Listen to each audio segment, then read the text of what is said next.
ચાલો આજે આપણે એક ખૂબ જ મહત્વના દસ્તાવેજને ઊંડાણપૂર્વક સમજીએ. આ જે દેખાઈ રહ્યું છે એ ફક્ત કોઈ પુસ્તકનું પાનું નથી. આ છે આપણા ભારતના બંધારણનું આમુખ. અને સાચું કહીએ તો આ કોઈ સૂકા કાયદાકીય દસ્તાવેજ કરતાં ઘણું વધારે છે. આ તો એક વચન છે, એક એવું ગહન વચન જેના પર આપણું આખું રાષ્ટ્ર ટકેલું છે. તો સવાલ એ થાય કે આખરી આ વચન છે શું? 1 અબજથી પણ વધુ લોકોના આ દેશે પોતાની જાતને એવું તે શું વચન આપ્યું? ચાલો આજે આ વચનના દરેક શબ્દને ખોલીએ અને એની અંદર છુપાયેલા અર્થને સમજીએ. સૌથી પહેલાં તો એ સમજવું પડે કે આ વચનને આટલી બધી શક્તિ મળે છે ક્યાંથી? જવાબ એના પહેલા જ શબ્દોમાં છુપાયેલો છે. અહીં જુઓ, અમે ભારતના લોકો, આ શબ્દો જ બધું કહી દે છે. એ સ્પષ્ટ કરે છે કે આ બંધારણની, આ દેશની અંતિમ શક્તિ તો નાગરિકોના હાથમાં છે, કોઈ બહારના શાસક કે કોઈ બીજી સત્તાના હાથમાં નહીં. વિચાર કરો, ભારતની આઝાદી સમયે આ કેટલો ક્રાંતિકારી વિચાર હશે. એનો સીધો મતલબ એ છે કે સત્તા ઉપરથી નથી આવતી, પણ એ લોકોમાંથી જ જન્મે છે. સરકાર, કાયદા, આખું રાષ્ટ્ર લોકોના કારણે છે. લોકો સરકારના કારણે નથી. આજ તો પાયાની વાત છે. તો પછી લોકોએ ભેગા મળીને કેવા પ્રકારના રાષ્ટ્રનું નિર્માણ કરવાનું વચન આપ્યું? આમુખ 5 મુખ્ય શબ્દોમાં આખા દેશનું ચિત્ર સ્પષ્ટ કરી દે છે. આ છે એ 5 પાયાના સ્તંભો.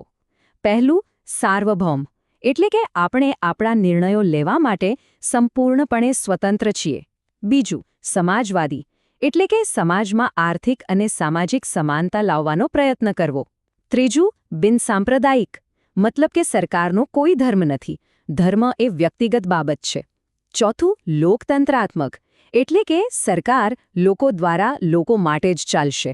અને છેલ્લું, પ્રજાસત્તાક, જેનો અર્થ છે કે દેશના સર્વોચ્ચ પદ પર કોઈ વારસાગત રાજા નહીં, પણ ચૂંટાયેલી વ્યક્તિ જ બેસશે. ચાલો હવે એ જોઈએ કે આ મહાન રાષ્ટ્ર પોતાના દરેક નાગરિકને શું વચન આપે છે. આમુખમાં 4 મુખ્ય વચનોની વાત કરવામાં આવી છે. પહેલું અને સૌથી અગત્યનું વચન છે ન્યાયનું. પણ કેવા પ્રકારનો ન્યાય? જુઓ, અહીં 3 પ્રકારના ન્યાયની વાત છે. સામાજિક ન્યાય, એટલે કે જાતિ, ધર્મ કે લિંગના આધારે કોઈની સાથે ભેદભાવ નહીં થાય. આર્થિક ન્યાય, એટલે કે સંપત્તિના આધારે કોઈને વધુ કે ઓછા અધિકાર નહીં મળે. અને રાજકીય ન્યાય, એટલે કે દરેક નાગરિકને મત આપવાનો અને ચૂંટણીમાં ઊભા રહેવાનો સમાન હક મળશે. હવે આવે છે બીજું વચન, જે છે સ્વતંત્રતા. કહી શકાય કે આ લોકશાહીનો આત્મા છે. આપણને વિચારવાની, બોલવાની, કોઈ પણ વાતમાં માનવાની, કોઈ પણ ધર્મ પાળવાની અને કોઈ પણ રીતે પૂજા ઉપાસના કરવાની સંપૂર્ણ સ્વતંત્રતા છે. હા, પણ એ શરત સાથે કે એનાથી બીજા કોઈને નુકસાન ન પહોંચવું જોઈએ. ત્રીજું વચન એ વાતની ખાતરી આપે છે કે દરેક વ્યક્તિ કાયદાની નજરમાં સમાન છે અને બધાને આગળ વધવાની સરખી તક મળશે. આ સમાનતાના પણ 2 પાસા છે. એક તો દરજ્જાની સમાનતા, જેનો મતલબ છે કે કાયદા માટે કોઈ અમીર ગરીબ કે ઊંચ નીચ નથી, બધા સરખા છે.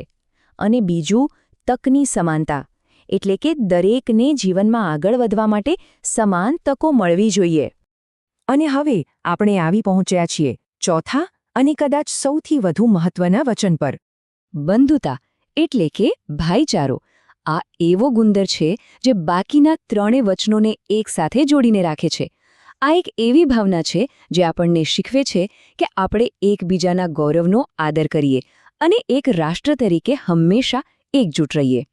તો આ રીતે આ 4 વચનો ભેગા મળીને એક આદર્શ રાષ્ટ્રની કલ્પનાને સાકાર કરે છે.